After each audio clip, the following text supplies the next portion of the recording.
fact NASCAR and IndyCar are finally sharing the stage for a doubleheader seems natural to be at the Indianapolis Motor Speedway, considering the cross-pollination of the two series the past 30 years.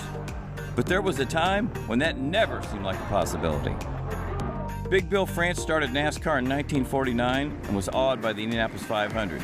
So he tried adding an open-wheel series in 1952 called NASCAR Speedway Division, but it only lasted 2 years before the plug was pulled. In May of 1954, France came to Indianapolis to explore running a dirt race at the Indiana State Fairgrounds, so he stopped at IMS to take in the sights. As the story goes, he was promptly kicked out of Gasoline Alley by Chief Steward Harry McQuinn, who obviously felt the NASCAR czar posed a threat of some kind. Many believe that snub made France vow to build a bigger and better racetrack than IMS, and it was the impetus for the Daytona International Speedway, which opened in 1959.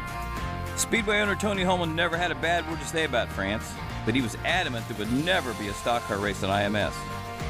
"We're like the circus. We're in town once a year, so don't miss us," was Mr. Hulman's logic of just having one race a year.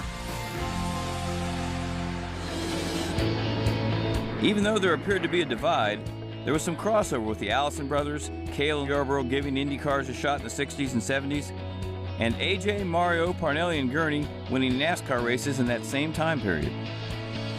Finally, in 1994, the tide turned, and IMS President Tony George welcomed NASCAR to the hallowed grounds of open-wheel racing with the inaugural Brickyard 400. Jeff Gordon has won the Brickyard 400. And the Brickyard became the most popular race in Indianapolis for a decade. Since that inaugural Brickyard, John Andretti, Robbie Gordon, Tony Stewart, and Kurt Busch have done the double and raced at Indy and Charlotte on the same day. But July 4th is going to be the first time Indy cars and NASCAR stock cars shared a venue and a date. There was always a stance of independence separating the two racing series, but that seems to have vanished because NASCAR and IndyCar are working together to form a more perfect union.